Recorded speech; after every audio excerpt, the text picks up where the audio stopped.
sea, que a ti cada día o cada 2 días te llamaban y te decían, ¿te va bien ir a tal sitio, tal Sí, cosa? Y tú decidías ir o no. claro, o un evento. De repente, mira, tal persona tiene un evento en tal sitio, de tal hora a tal hora, ¿te gustaría custodiar el área, el perímetro de tal? Sí, claro, tú veías, tú evaluabas. ¿Y dónde es? ¿Y esto? ¿Y quién es la persona? Esto sí, claro. Y tú evaluabas. Y esa es la manera de resolver un policía honesta, por decirlo de alguna manera, tratar de buscar ese ámbito, esa parte. Vamos a hablar, ahora has sacado el tema honesto. Eh, en Venezuela lo que me di yo cuenta en primera persona es que la policía no estaba bien vista. ¿Por qué crees que ha pasado todo eso de que la policía no esté bien vista? Porque tú al final se te ve que eres pasional en tu trabajo y que te ha gustado y que has luchado por seguir creciendo, ¿no? Sí, pero indudablemente que en este tipo de instituciones siempre va a existir, existe la honestidad y la deshonestidad. Y todo este deterioro que se vio, que se estaba viendo siempre, marca mucho a las personas. Muchos no tienen esa capacidad de ese profesionalismo, esa ética de aguantar un poco, de no meterse en problemas, de mantenerse firme y disciplinado. Eso complica mucho. Yo entiendo a la gente. Los entiendo primero como ciudadano venezolano y también lo entiendo como funcionario, porque era difícil ver cómo compañeros caían en eso y era algo muy marcado, se arriesgaba muchísimo.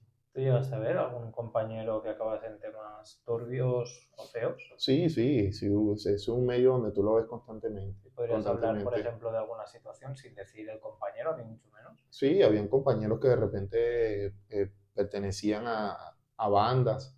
Eso se ve muy marcado en Bandas Venezuela. de secuestro, Sí, mismo bandas de policía. secuestro, fue muy marcado.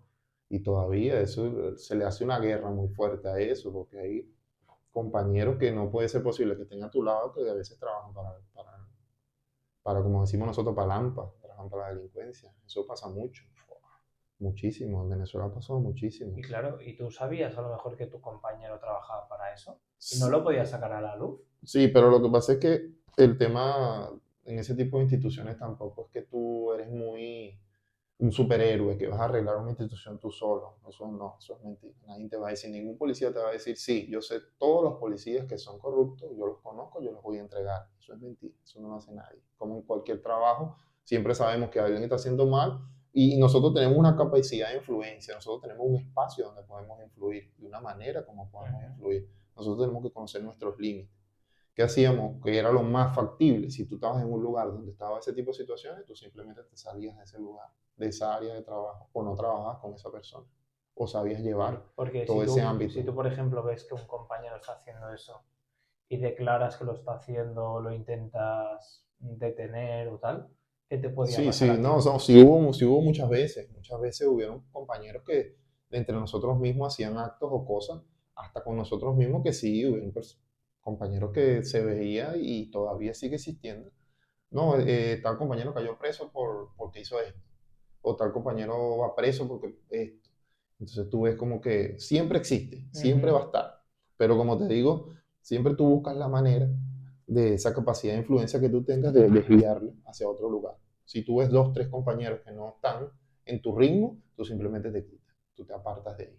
O estás en un Te sitio, sale más a cuenta apartarte que confrontarles. claro, sí, en ciertos puntos sí, hay cosas que sí confrontábamos, por supuesto, Como por ejemplo, actos delictivos dentro de la misma institución, contigo mismo, de repente compañeros que te querían robar a ti mismo, o que te hacían actos de delincuencia a ti mismo, con arma. sí, con arma o hurto también. Eso se veía muchísimo y se ve. A ti te robaron cosas No, dentro de... no tuve ese mal rato, pero sí se veía muchísimo. Entonces, todo eso tú lo sabes como quien dice trabajar dentro de la institución y los jefes también lo saben trabajar y lo saben moldear. Muchos policías han ido presos, hay cantidades de policías presos ¿Y totalmente. cuántos años le caían más o menos? Porque al final si vas preso y solo te cae un año, no sirve de nada. Sí, bueno, eso depende. Luego que caes, ya después depende de la justicia como tal, del sistema judicial y de cómo tú te defiendas también. El poder adquisitivo también Ayuda, influye mucho en eso. De influye, repente, claro. si tú tienes conocidos y te mueves, como en toda sociedad, siempre existe. Pero como te digo, nosotros buscamos, yo por lo menos en mi parte y muchos compañeros de buen corazón y de buen profesionalismo buscaban la manera de hacer las cosas diferentes. La gente piensa que no. La gente piensa que, y yo los entiendo y Que lo todos son comprendo. Sí, iguales o eso que... es totalmente normal. Y yo de verdad me pongo del lado de muchas personas que lo piensan porque yo viví, siendo policía como ciudadano, injusticias increíbles viendo compañeros cómo desgastaban el uniforme de esa manera. Yo los entiendo y todas las críticas yo las absorbo de una manera, pero sé procesarlas porque yo no duré 2 días en este medio, sino que comprendo la situación. Pero yo sí digo con con marcado esmero y de corazón que en las instituciones policiales, por lo menos en Venezuela, hay profesionales de gran capacidad, hay profesionales increíbles. Yo conocí profesionales dentro de la policía más grandes que lo que he conocido fuera de la policía. Qué Te lo bueno, puedo decir. Son gente increíble, gente profesional, gente dedicada, gente qué bueno. disciplinada, gente que se dedica, gente que con muy poco hace muy, muy buenas cosas. Eso no se ve, como en todo, eso no se ve. Esas cosas no se, no son No resaltadas, salen a la luz, no salen a la luz. claro. Porque tú puedes ver en Venezuela un video de un policía que está tomando bebidas alcohólicas o que está haciendo un acto de corrupción que se puso muy de moda ahorita, que te graban, porque empezaron a decir que con los teléfonos, cuando un policía hace un acto de corrupción, grábalo. Entonces ahorita todo el mundo saca un teléfono y te graba un policía. Pero cuando haces algo bueno, no. No, eso no lo vas a ver nunca, jamás. Un policía que dé su vida por alguien, un policía que frene o que acabe con la delincuencia, eso no lo vas a ver. Nadie va a grabar eso y nadie lo va a resaltar. Claro, X. suele pasar. Suele pasar, es Y común. en alguna situación, tú por ejemplo has comentado, en alguna situación salvaste alguna vida así de forma complicada o así. No directamente, pero sí se ayuda mucho, porque el tema de la policía, como en todo el mundo, las policías son preventivas. Nosotros Ok, trabajamos mucho con la prevención. ok. Las policías son preventivas. Las policías, el accionar de una policía es preventiva. Esa es nuestra primera idea. O sea, la sensación que tú tengas, si tú tienes aquí un policía al lado, es una sensación de seguridad. Ese es mi trabajo. Ya cuando ocurre algo, yo tengo que ser proactivo, yo tengo que tener una forma diferente de actuar. Ujú. En ese tipo de ámbitos sí tuve muchas situaciones donde tenía que apoyar a gente, donde había situaciones de delincuencia donde tenía que sacarlos de ahí o prevenir, no, señor, mire, yo creo que este señor me está persiguiendo, yo creo que ya están robando, yo creo que están haciendo esto, y es donde uno actuaba. Eso es una manera también de prevenir y de ayudar Hasta la mucho a la misma gente. gente te avisa, ¿no? Cuando está pasando algo Claro, sí, en Venezuela se creó mucha conexión entre la policía de ciudadano. y el ciudadano cuando hay este cambio. Siempre existió, pero antes había como un proceso de, como una cierta distancia. Pero con este proceso de cambio de la policía se crea una institución dentro de esas ramas que te comenté, se crea algo que se llama policía comunal, que es uno de los impactos más grandes que tuvo la policía, ya que el policía tenía que ir directamente a la comunidad, hablar con la comunidad, hablar con la gente, hacer énfasis en hablar con la gente y poder acceder a los problemas que tenía la gente. Entonces se crea ese lazo. Entonces Qué en ese bueno. momento fue muy fuerte, se distorsionó, se desvió un poco por la misma forma de la gente, pero se fue tomando poco a poco y se tuvo muchos resultados positivos. Los policías llegaban a hacer cosas que antes no hacían porque tenían más enlace, más fuerza con la gente. Qué bueno. Entonces, volvemos al tema de la seguridad privada, ¿no? Empiezan los casos con temas gubernamentales y en instituciones, y cuando das el paso, por ejemplo, a gente así de poder adquisitivo, te encuentras situaciones de agobio porque al final empiezas a ir tú solo con ellos, a lo mejor, ¿no? ¿Cómo son esas situaciones de ir a cubrir tú solo a alguien que sabes que tiene mucho dinero? En principio, la seguridad ya, ese tipo de temas era bastante delicado. Había que ser como todo, como en todas partes del mundo. Si tú eres un escolta de protección de personalidad, tienes que ser una persona muy reservada, muy callada, muy profesional en tu trabajo. Muy prevenido, muy precavido. Tenías que estar muy pendiente de todo el entorno. Tú estudias primero quién es la persona. Tú ves qué capacidad tiene. Después, poco a poco, mientras vayas trabajando, vas viendo cómo se desenvuelve, en qué ámbito se desenvuelve, en qué lugares se desenvuelve, con qué personas se desenvuelve. Y tú vas creando tu perfil de seguridad hacia esa persona.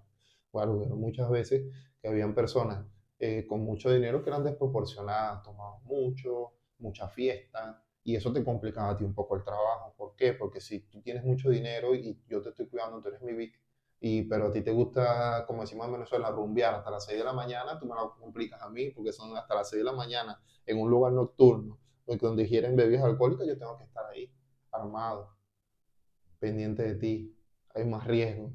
También trabajé con personas que eran totalmente tranquilas, padres de familia que trabajaban de 8 a 5 y ya se acostaban a dormir, por las 5 de la tarde te ibas para tu casa. Era algo bastante, es bastante, Eso era bueno. sí, Porque al bueno, final bueno, llevas a las 5 a casa, pero pero no siempre eran así. Siempre te tocaba también el que le gustaba la fiesta, el que le gustaba la rumba, el que le gustaba esto, y era fuerte porque son personas que se mantienen activas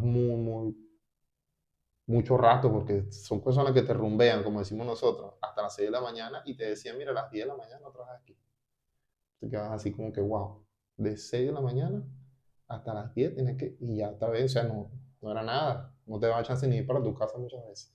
Seguía, eso es lo que también, o sea que tú trabajabas a lo mejor desde 6 de la tarde a 6 de la noche con esa persona que se iba a rumbear y luego a las 10 de la mañana te volvía a querer ahí. sí, al mediodía más tarde tienes que estar ahí otra vez.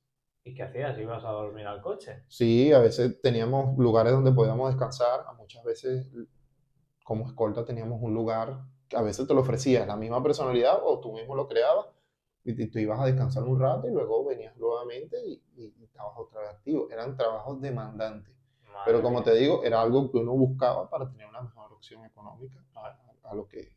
Ahí estabas cobrando 1.400 bolívares, ¿era? ¿O cuánto has dicho que cobrabas? Sí, 1.400 bolívares, 2.800 mensual, que en ese tiempo que yo más o menos calculé al dólar de ese tiempo, que no era, o sea, nadie le hacía mucho caso, pero estaba en 4.30 recuerdo. Y cuatrocientos yo, treinta sí, dólares. y calculé, eran como unos $700, era un sueldo bastante viable, pero ya cuando paso a hacer escolta, ya el sueldo era diferente, ya sí era en dólar. Eso fue empezando, como quien dice, Ah, la ok. profesión Y de cuando, escolta. cuando se hace ya el cambio que ya eres un escolta. Cuando empiezo a trabajar con personalidades del ámbito privado, ya se empieza, ya estaba dolarizada Venezuela, como quien dice. Entonces ya ahí se ganaba en dólares. Y Podía ahí, ganar $600 mensual, $700 mensual. No era mucho, pero sí te ayudaba a resolver. qué bueno, Y también te desgastaba mucho. claro, Como trabajo te ya me imagino. agobiaba, porque a veces era ¿Y, de lunes a lunes. y llegaste a estar trabajando sin hablar lo que tuviste que hacer con alguna celebridad o alguien muy famoso que te impactase? No famoso. Logré hacer escoltas cortas de estas que te digo, muy cortas, pero no directamente. De repente llegaba un cantante importante, mira, viene un cantante famoso, tal persona, a Venezuela va a hacer un concierto, van a ir dos camionetas Vic, necesitamos que vayas en una para subirlo desde el aeropuerto en Maiquetía, en el estado de La Guaira, hasta Caracas. Él canta, hace el acto y baja otra vez. Y eso fue, varias veces lo hice también. Y sí, tuve la oportunidad de estar con uno que otro artista, pero no directamente, pero sí en el ámbito de seguridad. Claro, ya ellos traen también su seguridad, ellos Claro, traen otro tipo de cosas, pero en ese ámbito de ahí de la seguridad que le ofrece el Estado como tal, participé muchas veces.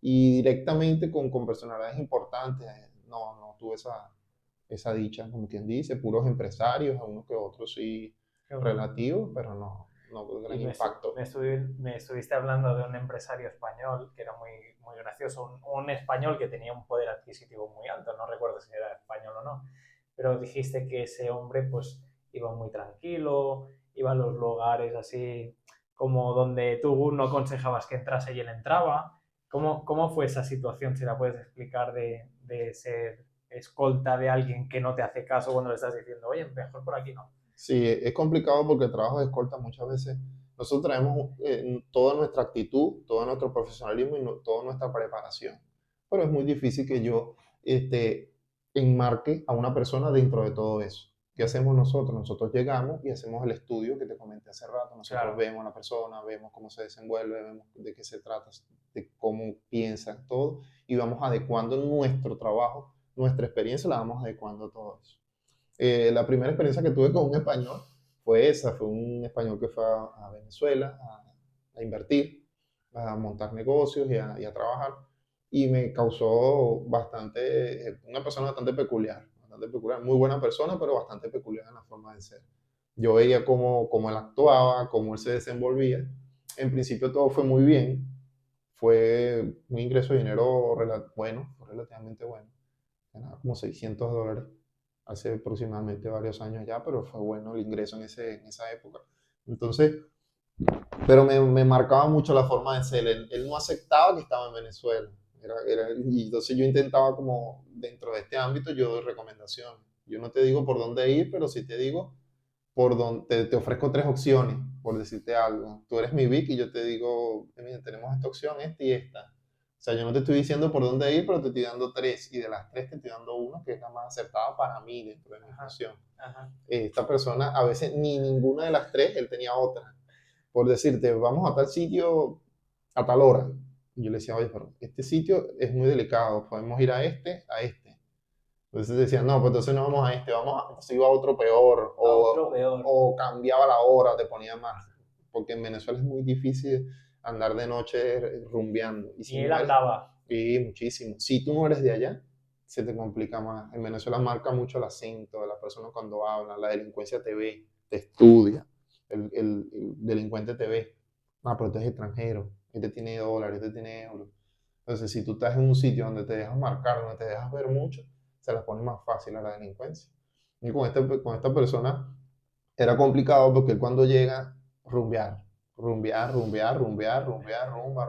Entonces me la ponía muy difícil a mí a la hora de realizar la escolta, a la hora de hacer mi trabajo. Porque no era lo mismo con una persona, de repente a la vez tenía días de oficina, que se iba de 8 a 5 de la tarde, yo perfecto. Claro, eso es perfecto, bueno, pero este que se quiere ir a rumbear. A veces se iba, bueno, no, mira, hoy de 8, mira, a las 11 de la noche voy a tal sitio, voy a tal barrio. A él le gustaba ir a Propatria, imagínate tú, Propatria es una zona súper delicada en Caracas, una barriada muy popular. Entonces le gustaba ir a tomar allá, ir a rumbear allá.